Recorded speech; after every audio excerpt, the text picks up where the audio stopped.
Hey Toulouse, aujourd'hui prends tes baskets parce qu'on va gambader dans le quartier des Carmes et de la Dalbade à la découverte du patrimoine toulousain. C'est parti!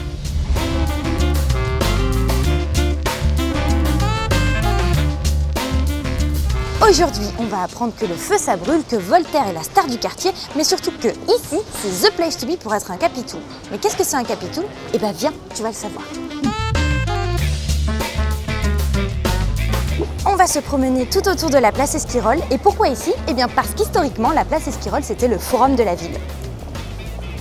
Juste à côté se trouve la toute mignonne place Rouex. Alors Rouex, c'était le nom d'une famille de capitouls. Et qu'est-ce que c'est un capitoul? Eh bien c'était un peu les chefs de la ville du Moyen-Âge jusqu'à la Révolution. Et ils se sont divisés la ville par quartier.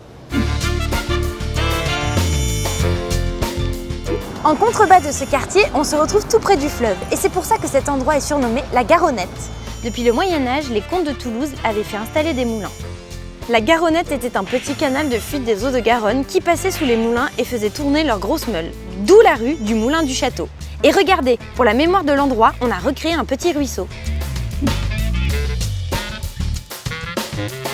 Qui dit Jean Fortuné, dit hôtel particulier à tomber par terre. Dans ce coin de Toulouse, les belles demeures témoignent de la puissance des marchands et des capitouls. Regardez! Chaque marchand ou capitoul faisait l'acquisition d'une ou plusieurs parcelles. La façade, souvent richement décorée pour en mettre plein la vue. Mais c'est surtout les cours qui en jettent. Certains se faisaient même construire de petites tours pour dominer la cour et écraser le visiteur. Enfin, écraser le visiteur de beauté, quoi. Alors celui-là, c'est le plus fou. Car il y a un dicton à Toulouse qui dit « Il y a plus de pierres du pont à l'hôtel de Pierre que de Pierre au pont ». Il avait été décidé de faire poser des superbes têtes de lion sculptées sur les piliers du pont. Mais les fameuses têtes de lion ont subitement disparu une nuit sans lune. Et on les cherche encore.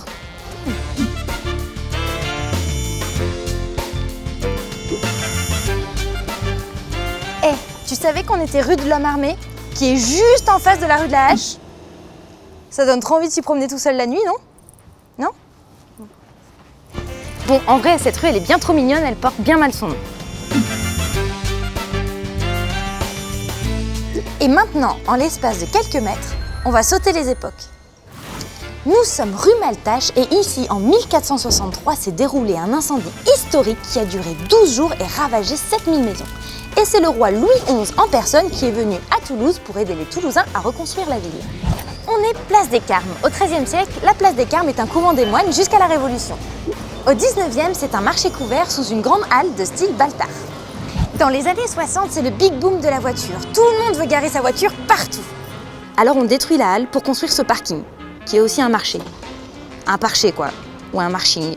Et enfin ici, en 2012, on rénove la caisse d'épargne avec ça, fallait oser. Et tu savais toi que derrière cette porte s'est joué un sacré épisode de l'histoire de France? C'était la maison de Jean Calas, un homme accusé et exécuté à tort d'avoir tué son propre fils. Et c'est grâce à Voltaire, himself, qu'il sera innocenté 3 ans plus tard. Et c'est de cette fameuse histoire que Voltaire tire son fameux traité sur la tolérance. C'est incroyable, hein? Ah, moi ça...